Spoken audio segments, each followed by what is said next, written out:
I'm curious, can you describe this emotional roller coaster of writing? Like, what does that look like? I think, especially when I start, I may have some ideas. It differs, but usually, initially I start and then I hit the wall. Even though I have an idea what I want to write, but you hit the wall. And like, then I'm at what I have point? to write the research. Like you've hit the wall after like... I have these two things, like, okay, I'm going to write about, say... Sandwiches. And then I have these two concepts, like, I'm going to write about, say, how fucked up the food industry is, and I'm going to write about the taste of pork, and I'm going to connect this together. Yeah. And then you start writing. Yeah. This is so funny example because, anyway, I don't live with meat. But, you know, like, and then start writing and you write a sentence and it doesn't make sense. Yeah. Like, you know, how sometimes certain ideas, like, oh, this A and B, I can so easily connect. And then you start writing. And that's why I love writing as a thinking process. And going through this frustration of not being able to resolve it easily, or you don't know how much time it's going to take. Yeah. And that I might need to read some things and go for a walk and like be stressed and then be sleepless because I'm like a night writer and then I have to wake up in the morning. So it's really kind of counterproductive a little bit. But I don't know. And then you finally hit the flow and then you write the page without much thinking and it's like amazing. And then the next day you are again in this like, oh, this is bullshit. I need to completely discard everything. Yeah, so this sort of roller coaster. And I'm thesis supervisor at a master program, and I always tell my students, like, it's not going to get better. I mean, you might train yourself as a writer that it becomes like when you do sports, you know, that you train a muscle, and if you take a break, you kind of need some time to get back to the same sort of rhythm.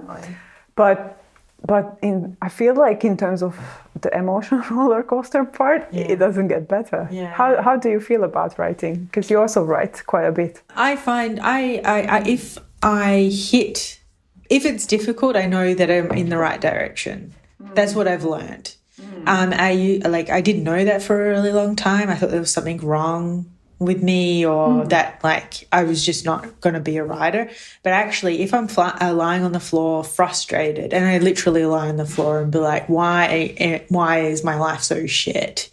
Like, I now know that there's something I need to stick in that direction. Like, and also, like, if I don't have the first line, it will take me a really long time. Right? It's so interesting. I have the bit that too. So, like, I sometimes allow myself not to write anything until I'm like, actually, and I always write it in my head. I'm like, okay, it's going to be like salad sandwiches are good for the environment, whatever. And I'm like, okay, like, I write that down. I can now go further. Like, I had to write a text for an artist, and I just really, like, I had written a lot of notes and I had a lot there, but it had no hook, in my opinion. And I was just like, and I was literally breastfeeding in the middle of the night. I'm like, I know what I'm going to write about. It just kind of came out of nowhere, which of course all the work is usually done when you're not working. Do you find that? Yes, definitely. Shower. It's one place to be. Probably doing the dishes. Also. Yeah. No, but I find, I really like when I feel like my brain is being stretched. And that's being stretched because I have a creative problem. And I don't generally want to get, pulled out of that. Or even though I'm like, oh, I hate this, like, writing sucks, like, why am I doing this? Like, I don't actually want to be pulled out of it. I want to stay in it. And it feels like, I don't know, it feels exciting when it starts to come together. Right. Yeah. That's when you get this flow, when you are like still a lot of work to do, but you kind of can see how it comes together. Oh my God, that's addictive. Yeah. Well, also, like, if I'm stuck, I usually look for music lyrics. Music, not maybe lyrics, but music I also find quite good. So helpful. Like, at one point, actually, I don't know when I was doing this, but there was at one point that I only listened to a soundtrack for a movie I've never seen. I can't remember what the movie's about or what it's called, but it's like a soundtrack by Mogwai and the Kronos Quartet, and it's the most dramatic soundtrack. And I used to write that only, like, for like 3 years or something. Wow. And like now I'm like, this is way too dramatic. I'm like, why would I listen to this? This is like, because it like starts off like sort of like ominous, and then it has its peak, and then it goes down, like, it's like, and I would find my writing like kind of following this drama. I must have been at the Infinite when I was something like that. I really can't remember. Interesting. But there was no lyrics, but instrumental, cinematic. I also like the cinematic, dramatic music, which kind of escalates and it goes on and on and on. I like that too. Yeah, like dark. I like to listen to music when I write too. Oh well, then I'll send you my list. Oh please, please. Yeah. Or the other thing that.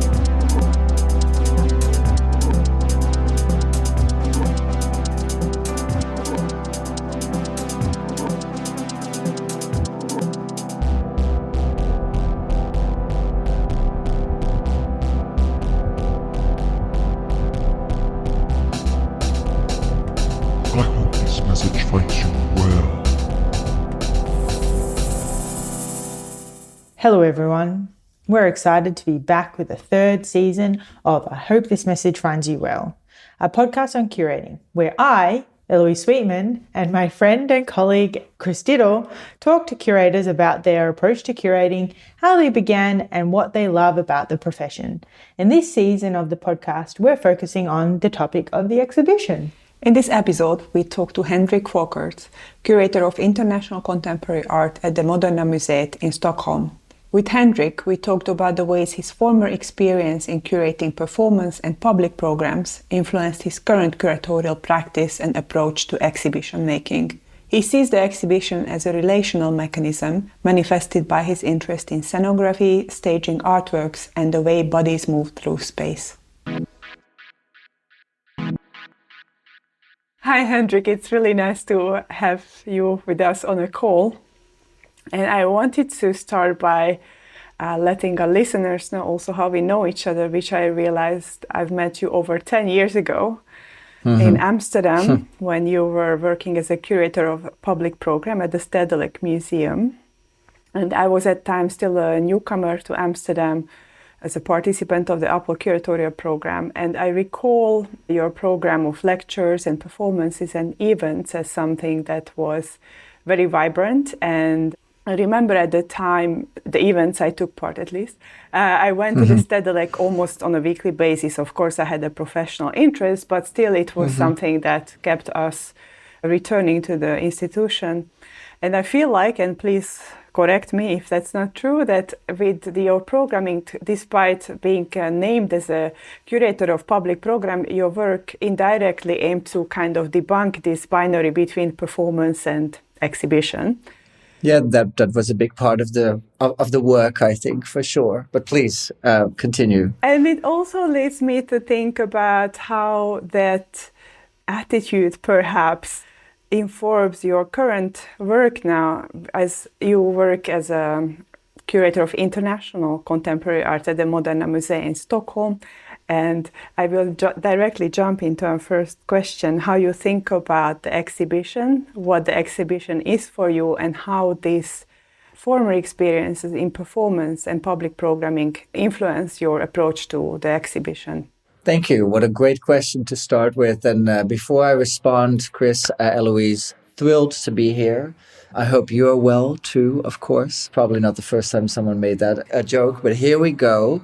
Yeah, like Chris, I really appreciate your introduction because it really leads to the sort of a question in a wonderful way, in the sense that my relationship to the exhibition as a format has always been through a sort of a performance and through sort of the event, let's say, whether that was sort of a discursive sort of event or like a performance event or a film event. I mean, as you know, back in sort of Amsterdam, it was a really a lively time, and that institution welcomed and could host that type of sort of programming at a very unconventional moment in its history, namely when it was sort of half sort of open, half sort of closed, nomadic. It was really in this sort of a transition time, and we can talk a little bit more about that because it speaks to, kind of sort of the timing of things, which I think is always a crucial part of a curatorial practice. But you're very right in saying that my relationship to exhibition, which has, of course, evolved over the last decade, comes from that knowledge, from that working experience with sort of a performance. And I can really see that, I don't know, it's maybe so to say, I can see that like mature a little bit somehow, and I'll give you an example, like, one of the recent exhibitions that I've kind of realized here in Stockholm at Moderna is called 7 Rooms and a Garden, Rashid Johnson and Moderna Museet's collection. And it's a bit of a hybrid show. Like it's a solo exhibition of Rashid and sort of Moderna Museet's holdings in relationship to each other. So it builds an art history for a solo sort of exhibition, and it gives a sort of a contemporary lens for sort of a museum to look at its own kind of sort of a collection history and the histories that it holds within that. So it's an interesting show to make, of course, and it was a great like dialogue with him. But the exhibition is quite, in lack of a better term, theatrical, in that like both Rashid and I were really interested to think in terms of like scenography and in terms of not exhibition design or sort of architecture, but really sort of scenography as a way to stage not just the work, but how the bodies move through that space and experience the art in that space. So I'm really interested in coming to exhibition and exhibition like design from that sort of a performative mode. And every room kind of articulates a stage in a certain way and thus sort of a relationship to how something is experienced and seen and sort of embodied, I think, at the end of the day. So yeah, that's one way to answer it, I guess. What drew you to the performance and event in the first place? Thank you. I was lucky, really, because I studied art history at the University of Amsterdam. And back then, and I'm sure a number of them are still there, but back then there was a real amazing feminist moment, actually. There was sort of Professor Cherry was sort of a chair of art history, and she was from London and really brought a strong feminist history with her. Other people like Rachel Essner, Marga van Mechelen, Mirjam van Rijsingen, Sophie Berby, like a lot of my sort of professors and people that I interacted with came from some kind of like feminist school, whether that was sort of a European one or sort of an American, very heavily sort of October sort of influenced school. And so there was a lot of space to think through sort of critical theory. So a lot of space to think through sort of feminism. Queerness was articulating itself, maybe not as strongly in the world of sort of academia as it is now, but then you could definitely kind of feel it as well. So I kind of, entered that space with an enthusiasm that I think shaped the rest of what I did, because it was really like you start learning about art history immediately by like debunking it and not taking it for sort of granted and actually throwing it upside down all the time and see it for what it is and try to sort of expand it in so many ways too. But of course, the history of feminism is so related to the history of sort of a performance and sort of body art as well, as many female artists who started to work in the 60s and 70s used the body as their medium, right? That was sort of available somehow as sort of a materiality.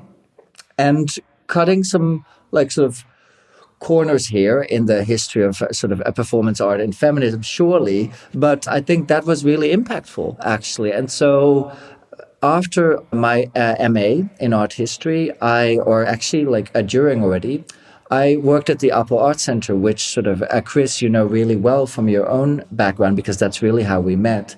And the Apple Art Center has that big history in sort of a performance as well, and in feminist histories and in many other things. So yeah, it was my education. And I actually, funnily enough, because when you do art history at most sort of universities, you don't get to learn a lot about exhibition sort of practices, at least not back then. Hopefully now that they do, thinking about sort of exhibition histories. But so, yeah, I thought that was it. I really didn't, that sounds a bit naive. It was not like that, but it was like, oh yeah, sort of a performance is what you do somehow, Yeah. I think around the time that you both were in Amsterdam, Chris at the Apple, and then also you, Hendrik, at the Stedelijk, was when I first moved really to Europe. And it was a really exciting moment to also see how, because I come from Perth, which is a very different place to Amsterdam in terms of cultural history and also in terms of the size of an art scene. And I remember going to some events and also participating in Chris's End of the Apple project and realizing how how the event is actually really a radical mode of entering into a place that maybe as an audience you might have felt like you were not allowed to step into. It was really a very exciting moment for me, actually. It really opened my eyes to also like what you're building on, Hendrik, is also a building upon this existing history of performance and events, and they're happening in Amsterdam, which is so exciting, I think, to have that as a foundation to then spring onto now. Totally. And I think that moment in Amsterdam that you're describing right now, I mean, it also stands on the shoulders of historical moments, of course, because sort of Amsterdam was such sort of a performance hub in the 60s, 70s and sort of 80s, much thanks to an organization like the Apple Art Center. And then later when sort of If I Can Dance and sort of other sort of organizations in the early arts, they sort of picked that up again. And I felt really quite sort of comfortable on the shoulders of somehow. It wasn't like, and also in that institution had a history of sort of a performance in and of itself. But maybe what I wanted to say is that in a broader, more sort of international, let's say, a perspective, it was also a bit of a renaissance for sort of a performance, because a young sort of a generation of sort of artists had entered sort of the museum with sort of a performance with, of course, early sort of examples being sort of a Segal or Hasabi or like Barsetses or many sort of artists coming from dance, actually, right? Who kind of entered that visual art space and tried to like reinvent and try to understand how something that lives and moves and has a different sort of audience requirement, has a different time span, has a lot of different things, how that works and operates in that space. And I felt like I was very much also, in the aftermath of people like sort of Stuart Comer or sort of Catherine Wood at the Tate, or sort of in Europe and the States, which was very much my world at that sort of time. Yeah, there was that momentum, I guess. That's really like the right word. And then, to work with artists like Sharon Hayes and like Wood Sang and sort of Every Ocean Hughes and many great artists who were really thinking through that new moment of sort of performance and sort of embodiment and liveness in so many ways, and to sort of commission them in that museum that was basically like reinventing itself a little bit. Sort of the timing was just so great, and you could feel that energy somehow. And why I'm interested to kind of bring that knowledge forward, because and maybe I'm being very honest here, it's not across the board, but I myself am experiencing fatigue is not really the right word, but then I'm sort of transitioning into another kind of phase almost for myself, that I understand sort of showing and staging the ins and outs of sort of working sort of curatorially with sort of a performance quite well. And so I would like to sort of challenge myself, and I have been, because I've been making lots of different shows in the last year, to understand how that knowledge and sort of experience can inform really the exhibition as a format that we think we know, or that is always ripe for reinvention somehow. I would like to return a little bit back to this exhibition that you pointed at, the 7 rooms and the garden. If you could tell us a little bit more about that. Also, maybe in relation to what's just been said, I'm thinking about performance is most often understood as this kind of singular event. And when you mentioned the importance of scenography in the exhibition space, that's something I feel quite close to myself, and the way I think about bodies entering the space and how the encounter happens. And maybe here I want to emphasize the word of encounter, which takes the performance from the singular event into the encounter, which can happen anytime in this kind of ongoing thing. So this is just my thought process that went through my head right now. But I would love to hear a little bit more about how you dealt with this encounter and the scenography of this exhibition. If you could tell us a few ideas or maybe even describe a little bit the spaces. Yeah, of course. Maybe before I do, let me explain sort of a process. Because we had a year to make this exhibition, and you've seen the scale of it because you were here not so long ago, and it's not a small show. So it was relatively done in like a fast way, actually. And it was because, again, sort of the timing was really right for both this artist, like Rashid, to think about his sort of a practice, which he always does, sort of art historically, and to find those longer lines and to also like reassess certain things and open himself up to new sort of influences and like vocabularies around his work. I mean, he is solidly sort of, in the middle of, or sort of, at the peak of his sort of artistic sort of vocabulary, I think, at the moment in so many ways. And for, again, like Moderna Museet is an institution in a glorious identity sort of a crisis. So it's like really wants to think about itself and wants to reinvent itself a bit and is open to experiment. And then, me coming into that institution, because I started there in October 2021, so it's fairly recent, as someone who is eager to get to know that sort of museum and its holdings. And so, there's energy there, right, that you can like leverage towards what an exhibition can be and how it can feel and what it holds as well. So Rashid came to Stockholm in October 2022, a year before we were supposed to open. And we spent the entire days that he was there really in this space. And now that's not sort of unusual, of course, but we really, we circled the spaces. We went through them like over and over and over, because both he and I could notice, think through space. Like that is how the show was made.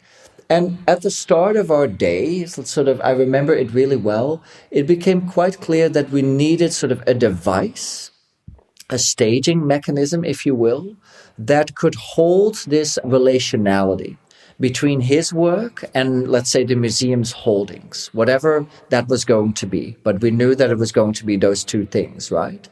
And for me, that's what scenography is. It's sort of a relational mechanism. It sort of puts one thing there and sort of another thing there. And there can be whatever form of sort of articulation of a stage holding that relationship, right? And that really comes from sort of a performance, right? That thinks about that moment and that sort of encounter somehow. And Rashid himself is not unfamiliar with using staging mechanisms in his shows. He's very much thinking through that, I think, both in his actual sort of sculptural work and the way that he shows his work. And so we started in the first room, which is a room, we have 7 rooms and a garden. That's really what the show is. And the first room is logically, because Rashid is an artist who's very interested and working with sort of abstraction and the many histories sort of around that. And he's an abstract sort of artist, one could argue. And so the first room was definitely going to be about sort of abstraction and what it means as a sort of a gesture to think through or to feel through or to see through, actually. And we said, okay, we need a very low stage here of like 5 centimeters high that can hold the center of the room, and that on which we can build sort of a sort of support structure that would revisit how Moderna Museet has shown its own sort of a collection of abstractions or abstract art histories. So if that is at the center, then we thought, like Rashid could be off stage, because a lot of his work, I believe, has been put on stage, and needs to sort of perform a certain way and is expected to sort of perform a certain way, because he's an African American sort of artist, and that comes with a lot of sort of projections, I think, from people who enter an exhibition space of his work. And I think many artists sort of, who who kind of come from that history and that space are thinking through that sort of at the moment. And his work has always been about insisting on a certain humanity and not to be like reduced to one thing. So it felt very natural to have this like, let's put sort of the museum on stage and the artist, let's say, off stage. I'm still in the same room, of course, and everything is equally visible. And from there, we went into all the other like 7 rooms and tried to say, okay, like the stage should never always just be a low stage of 5 centimeters high. What other forms can it take, right? And sometimes it can be a wall, or sometimes can be a piece of furniture that people sit on. Or so this stage sort of really in each room has a different manifestation. But what it always does is it puts sort of the museum on stage and sort of Rashid giving the off stage kind of space to take a breath in a way, and also to allow a multitude to happen for him instead of sort of a reduction.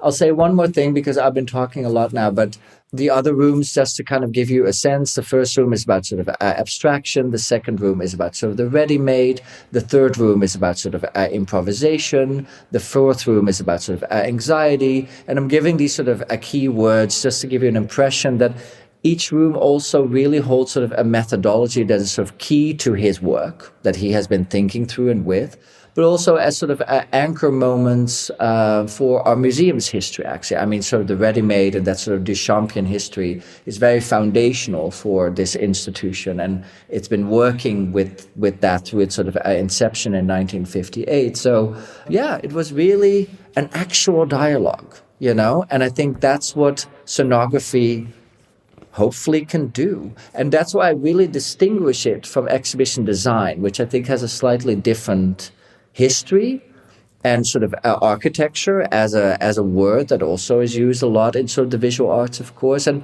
I'm interested actually in the coming years to understand the middle ground between these notions somehow. I haven't fully figured that out, and that's okay, I think. I found it fascinating what you talked about and the way you work with artists.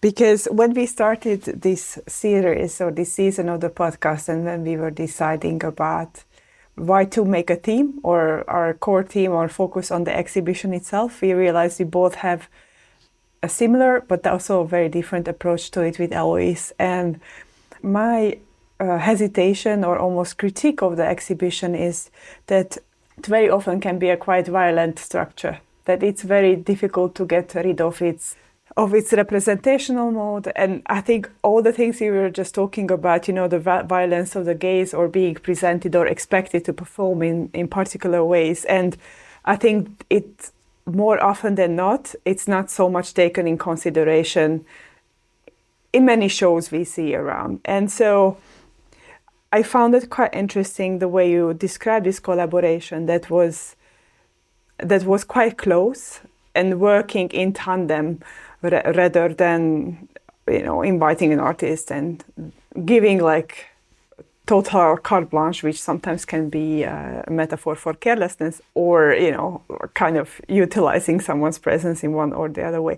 Maybe could you tell us more how you work with artists oftentimes and how you approach the exhibition from that perspective? Yeah. Thank you. Give me a moment to gather my thoughts, because I want to I'm going directly into your question, but also wanted to say another thing about 7 Rooms in a Garden and sort of a collaboration with Rashid was also that we both had our work sort of ahead of us, like he was really thinking about which work he was going to sort of bring to this structure. And I was thinking about which work we were going to sort of bring to this structure, So it was actually sort of a collaborative labor in that sense, and the structure of the thing, this like scenography, is something that we both then had to like relate to somehow. So I think that made it quite successful or sort of impactful at the very least. And it kind of is a segue to how I want to answer your sort of a question, because like it takes a while in one sort of practice to articulate what you really stand for and to understand what that means, right? And it's not one thing, but one of the things that I mentioned when I sort of applied to Moderna for the job that I have now was, I think, even the first sentence, like I consider my sort of curatorial practice to be sort of artist-centered. And what that means for me is that you sort of align institutional labor with artistic sort of practice instead of the other way sort of around. And that artist-centered kind of approach is something I've learned from my mentors, actually. I should give them a lot of sort of credit. Like Anne Goldstein, who was a director in Amsterdam when I worked there, and who also invited me to work at the Art Institute of Chicago. I was really in dialogue with her for, 8 years, with some sort of interruptions, of course, as well. But she really understood that sort of profoundly, like what artist-centered means. And it means that you think about hosting an artist in your institution on every level, from making sure that they feel welcomed when they visit, to understand that you have to actually be an interlocutor between this institution and this sort of artist, and try to navigate how to maybe sort of change institutional sort of processes in order to host this artist well, And so I have learned a lot from her. But for me, at this moment, it means okay, we never take the institutional framework as a given. It is something that I do believe can and should be sort of changeable to align, hopefully, if it works out and if it goes well, with what this artist wants to realize. And that is not a carte sort of blanche. That's not what that is, because I do agree that's too often used as an excuse for anything sort of goes. There is a real dialogue happening in that moment between the museum and sort of the artist, and myself in that case, and sort of an artist. And it can be sharp, and it can be sort of critical as well, and sometimes saying, okay, we're steering away from that, or have you really thought about that? And hopefully vice versa as well. And those are usually the best sort of conditions to make a good exhibition, quite sort of straightforwardly, but also for the institution to understand and internalize that hospitality. Because I think much of the sort of institutional sort of crises that we see at the moment, with many sort of conflicts with sort of artists, it's really, it's happening almost every day, it seems, these days, has to do with hospitality. You haven't thought about what you're actually hosting, And it's a real issue, I think, because this is where it often goes wrong. Yes. And hospitality is interesting, because I feel oftentimes institutions also don't host the visitors. They provide a service, perhaps, or content. But I totally, it's a very interesting point also to think about it this way. And sort of to your point, because I think it's a great one, and one that I neglected to mention, but I think that can unfold on so many levels as well, how to host sort of an audience, right, in the exhibition or the sort of a program that you've made. Can really have to do from really basic things like, please have seating in your exhibition, because people don't want to stand all day, to also make that furniture or that seating or whatever you have a bit sort of playful, and it doesn't always have to be a very basic bench or something. It could be other things as well somehow, to really giving the tools for an audience, whether that happens through labels, or there are many sort of tools, of course, or sort of handrails, if you will, to guide them into the world and the vision of this sort of artist that they may be getting an introduction to, or maybe they know them sort of already a bit, without being too sort of interpretation heavy. I don't think our job is to interpret art for other people. They can do that just fine on their own. But there's a lot of sort of conversations happening internally as well between different sort of stakeholders, whether it's sort of education in sort of a museum, or there's always sort of a conversation about how do we sort of communicate about an artist or an exhibition towards an audience. And I think that's always what keeps the conversation in museums so alive. And that's why I still, really believe in these institutions too, despite God all their faults, and we can talk about that too. But I think what you were saying earlier about providing the exhibition space as a place also to breathe, or a breathing space, I think having breathing room, I think is also a really interesting idea, that also in the museum context, to be able to actually use the exhibition in this way. Because I think we know there's this kind of expectations of artists to perform in a particular way, but to also be constantly producing. There's always newness, go. But then to also have this, okay, like let's also offer that to the artists. But I guess what you're doing through the scenography is also offering a certain kind of breathing space or breathing room for the audience to be able to take in different modes of, like, maybe were you thinking about an emotional space, or like what were you hoping for each room? No, it really started by, of course, as it should, I hope, and as I often have to remind myself sometimes as well, by sitting with and spending a lot of time, in this case, with Rashid's work. And especially one recent film of his is Black and Blue from 2021. It's a short film. I think it's about 8 minutes. And it was made during the pandemic, kind of like lockdowns. And there's I'm saying that because almost the entire film, with maybe one exception, is shot inside, in sort of the domestic space, in a home, really. And it's his own home. Or let's just say he plays a sort of a protagonist that inhabits his home. I think that's the best way to say it. And it's very straightforwardly said, it's a very uneventful film, actually. Like, not much happens. Like he wakes up, Rashid, he goes about his day. We see him sitting with his family. And this extremely unspectacular, uneventful situation, allows you, actually, like, forces you to look at all the details, to take in sort of the domestic space as an artistic space, actually, which has such a beautiful, like, feminist history as well, of course, right? But okay, that's more like a side note. And to look at all the details and they can be so minute and yet so meaningful, right? Like how someone looks at his son, or sits on the couch, or walks outside. And of course, he plays with expectations there, because I, as a white person looking at this film, have a certain expectation of seeing a black man in his home. It's usually something bad is about to happen, right? And he definitely, like, there's a layer in there that confronts me in this case with that gaze.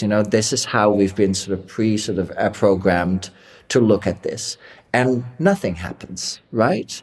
It's this intentional climax. What does happen are these interstitial reveries, these scenes that happen like every 2 minutes, and they're this sort of layering. And he gives almost like an encyclopedia of his a practice in these moments. It's really like flashes almost. Flashes of sculptures that he's made, books that he's reading, images that he's looking at. This 8-minute long film holds his entire practice. And so the film was a starting point, because we said, how can we make an exhibition that does like 3 things, that maybe explores the possibility of an exhibition feeling a bit like a home, like a space where you can just sometimes wander and be and breathe, let's say, in a different way. And of course, we go in and out of that in the show. We have an actual bedroom. Okay, that's maybe the most literal way that we go into that. And other times it's more subtle, of course. Secondly, I think, how can we build an exhibition where Rashid Johnson, as an artist, is not reduced to something, but expands towards something, and that was really also the reason to look at his work in relationship to our holdings, and to insist on a different mode of sort of address in labels, in sort of a communication, in many aspects of the show, and the like scenography as well, that would not reduce but open up, actually, and insist on that detailed and rich and multifaceted like humanity ultimately that he is showing in a work like sort of Black and Blue, and actually many of his other works.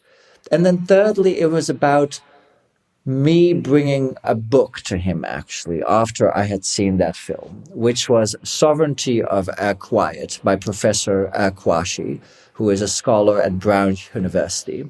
And his articulation of the quiet is very much what Rashid, in a way, has been doing in his work, to find a space of detail, a space where different bodies can be approached in like different ways.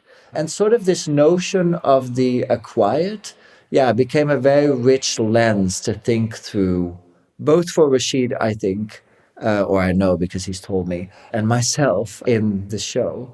So there were real moments of sort of a connection. And I think, you have to, before you invite an artist, think a little bit ahead about what that person might need and what a next step could be and how you can facilitate that as like sort of a museum in my case.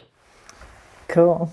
Sounds amazing. I wish I had a chance to see it. As you're talking, I'm looking at the photos on the website, and it feels like I've definitely missed an opportunity there. It's beautiful. Well, not quite yet. I mean, the show is. I can do a shameless like sort of a plug now, I guess. The show is open until September. Oh, September. Oh, okay, cool. Yeah, until September. So there's going to be this beautiful overlap between Vaginal Davis, which is an exhibition that opens in May, and like Rashid, so you can see both Vaginal Davis and Rashid Johnson.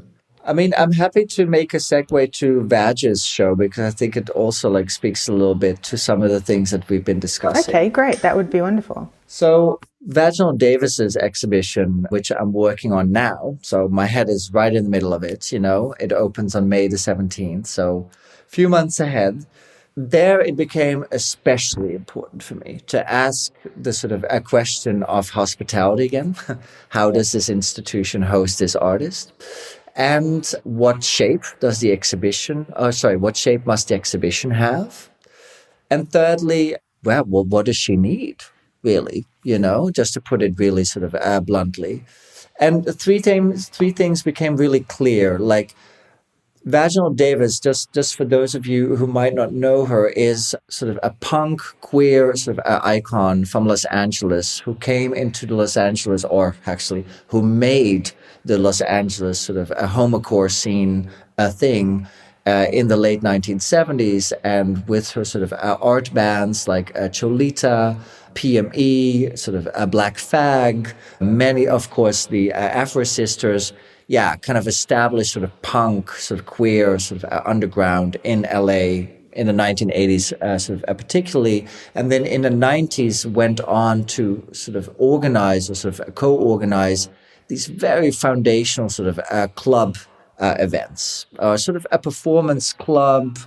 It was not one thing, it was many things. Every Sunday, for instance, was Club Sucker at Garage in Silver Lake. So every Sunday evening, Vaginal Davis would host, organize, and MC this sort of event, really, of music, of bands, of like sort of performances, of sort of a party, of sex, of everything, and it was really wild, I think. I mean, I was not there, but if I look at sort of the documentation and I fantasize about that, of course, it must have been quite something.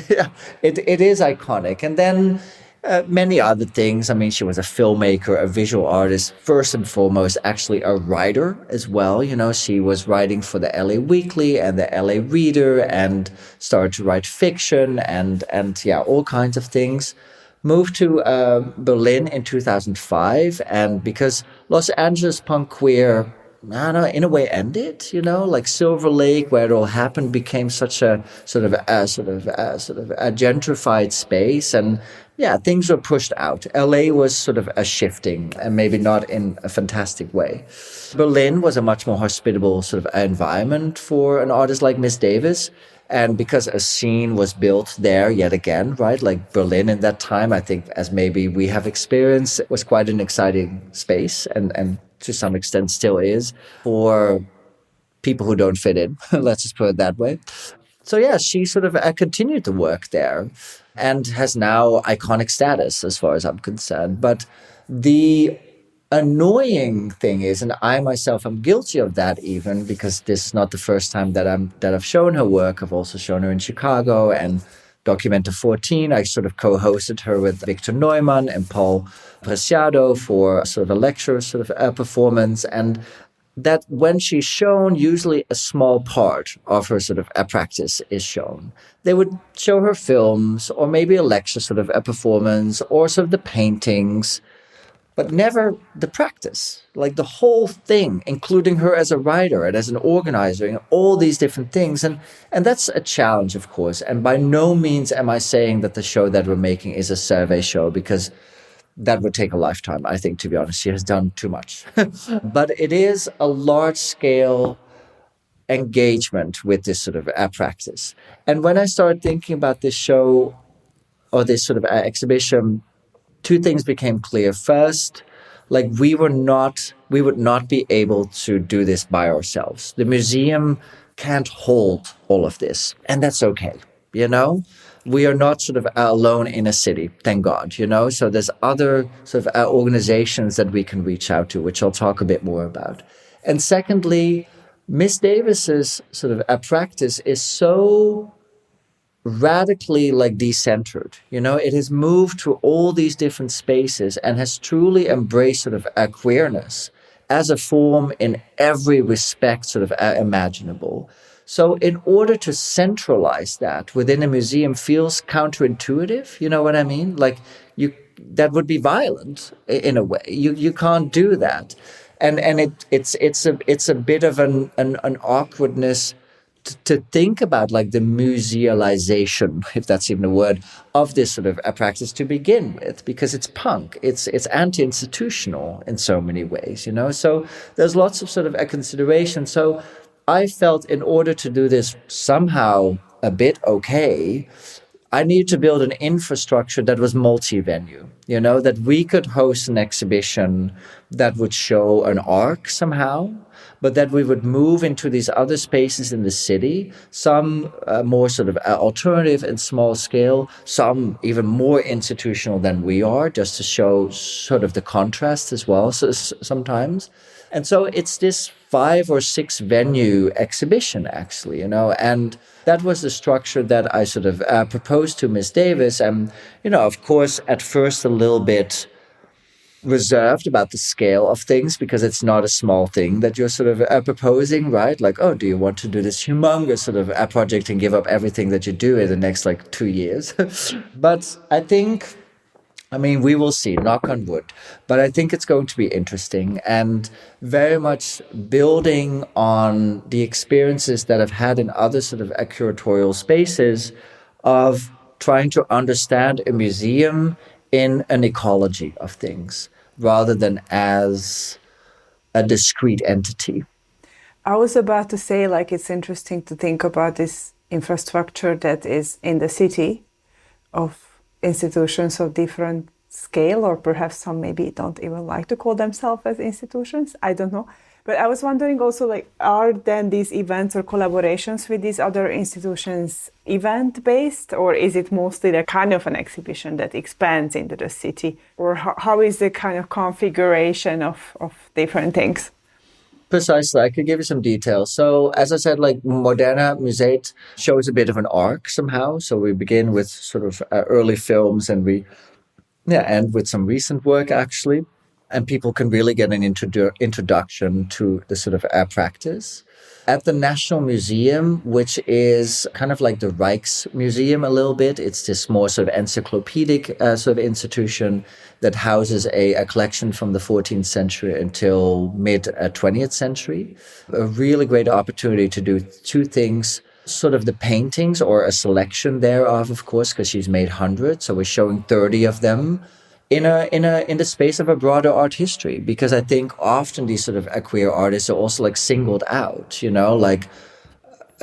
of course they are unique and they come from a space and time, but they're not isolated. They don't work in sort of isolation. So I think for Miss Davis who's made these sort of beautiful sort of icon-like sort of paintings, is a beautiful museum to show her in relationship to other sort of icons, actual icons, from the 14th century or something, or in relationship to different articulations of like femininity that she's obviously sort of interested in, whilst also in the old library of the museum, which is this really like, ornate library. It's like gorgeous, and she loves libraries. Like she loves libraries because she spent her youth in these structures. She loves to read and she's a writer, right?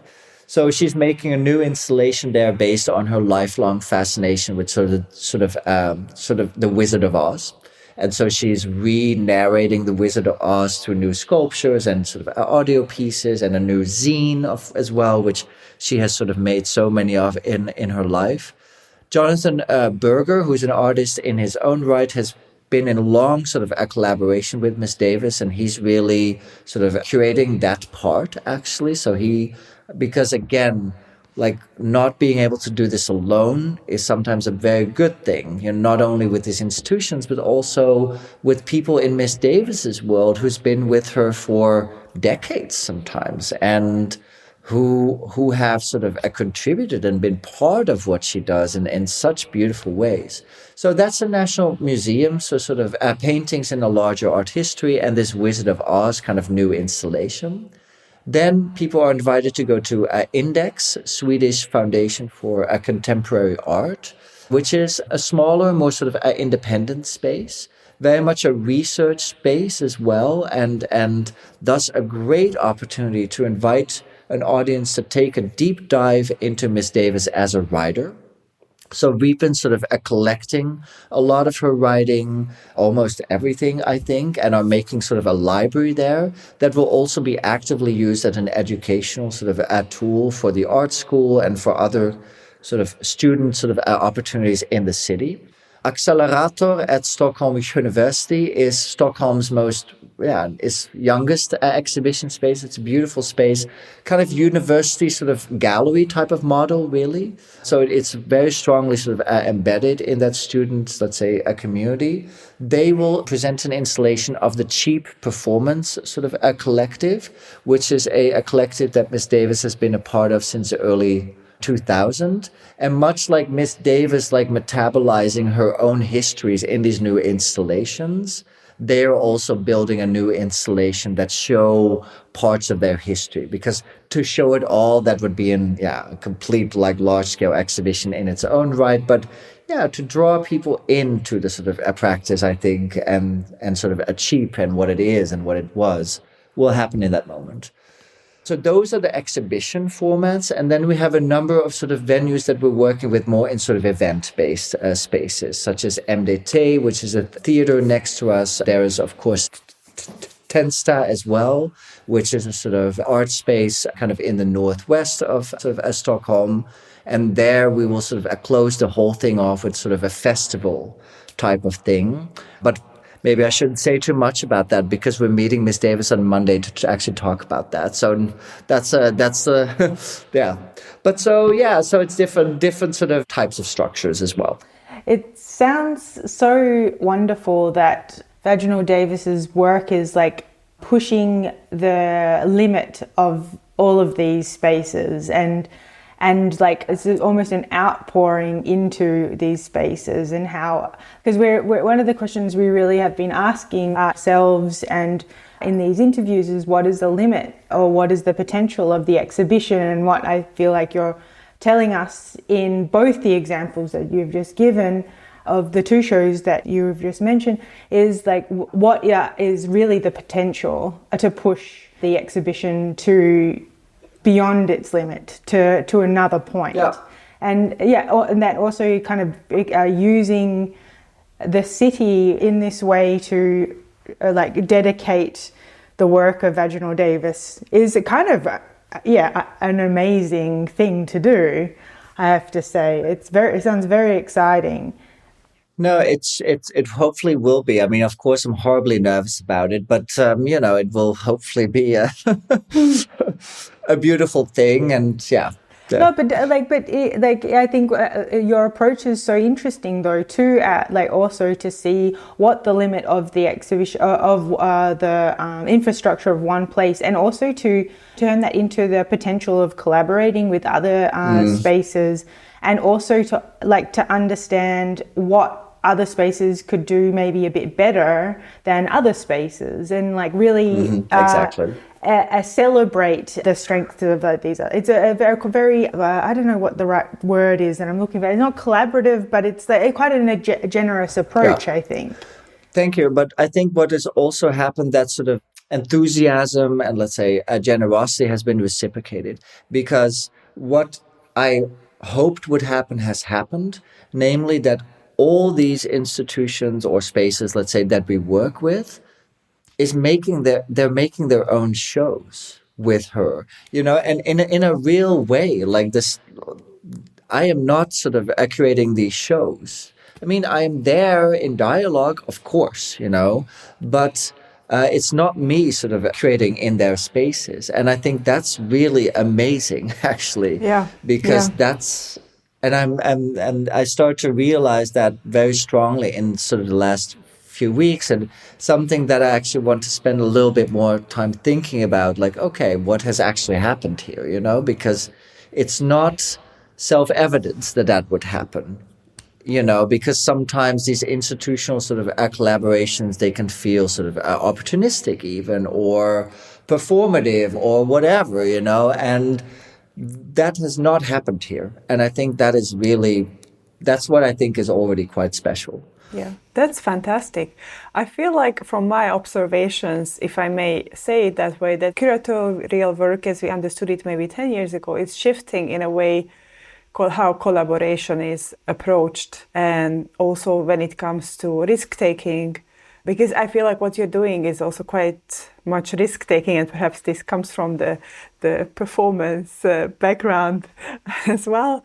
But I feel overall there is more attention to collaborations, and not for the kind of strategic reasons or collaboration where it is understood that we are here all thinking of the same thing and wanting the same thing, but rather in this kind of giving up of some of the control that before would be taken for granted, that it's a kind of curatorial job, or that you would curate. I instinctively thought that you would curate all these other spaces.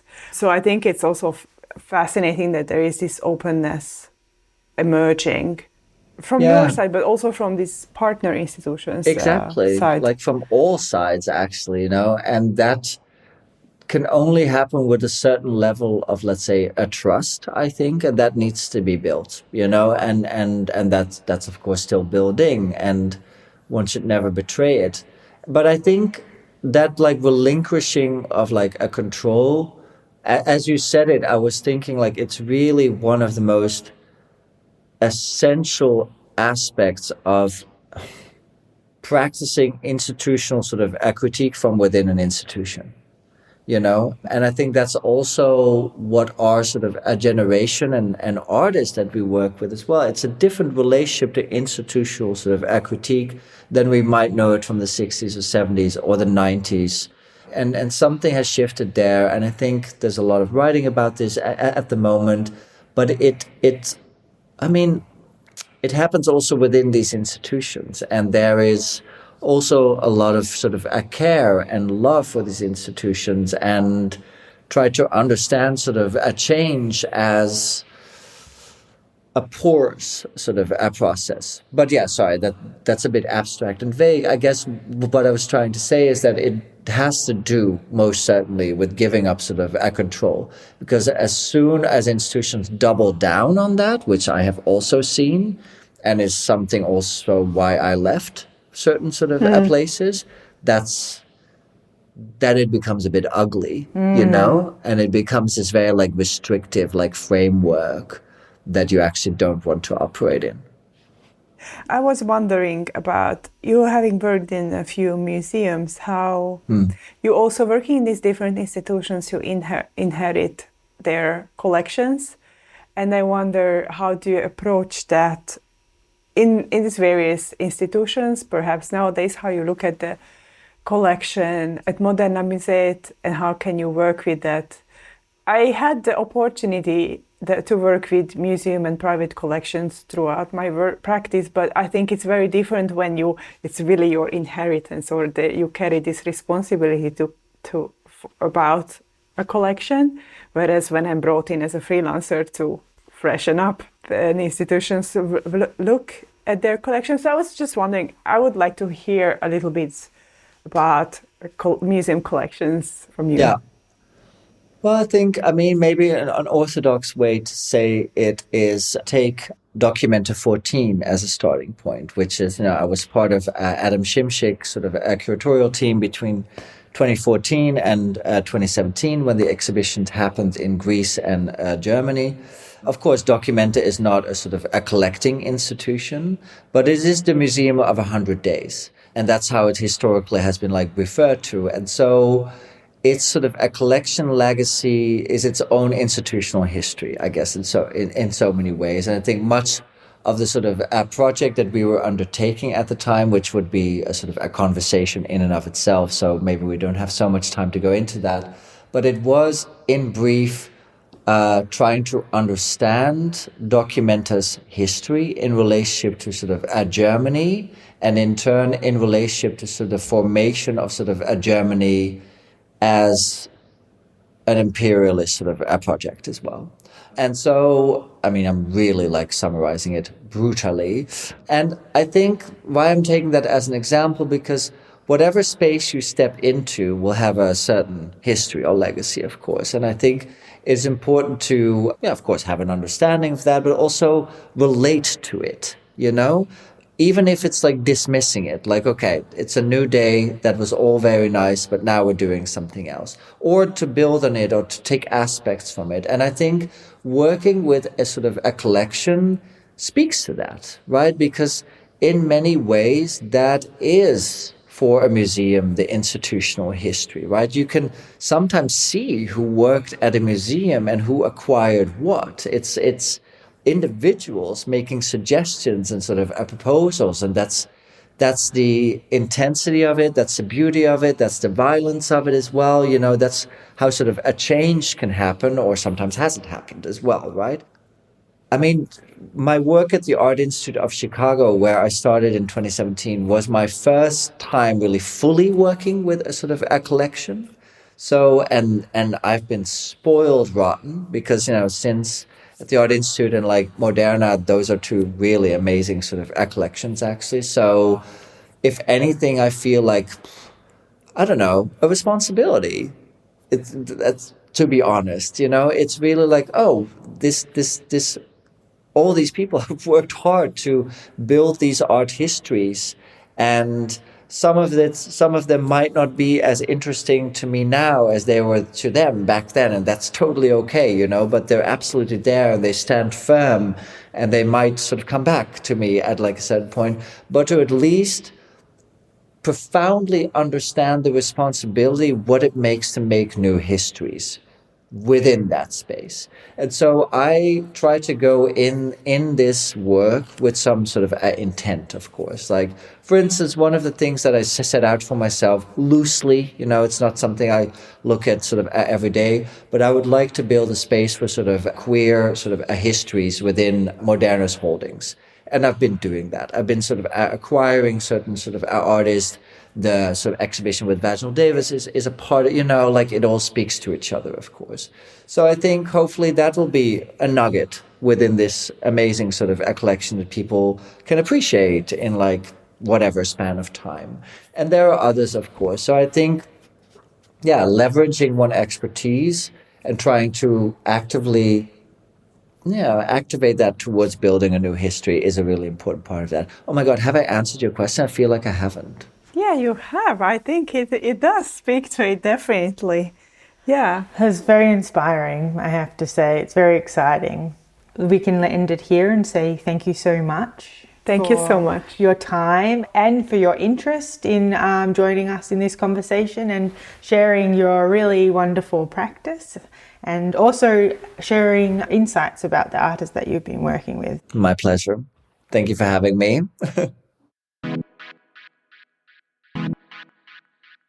Thank you for listening. We will be back with another episode in 2 weeks.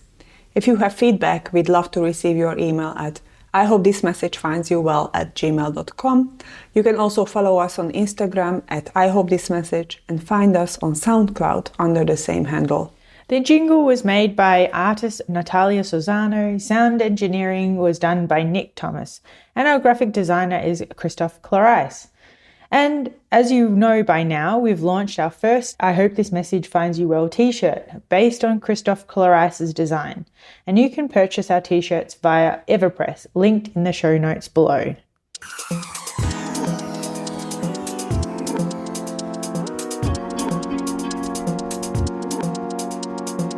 I hope this message finds you well.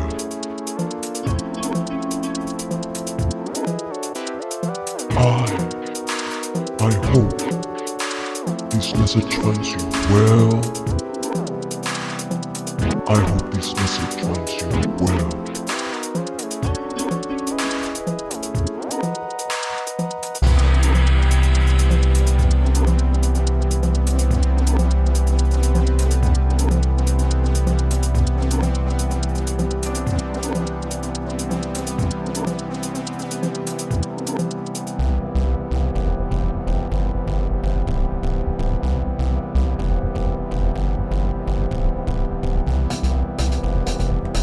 I hope this message finds you well.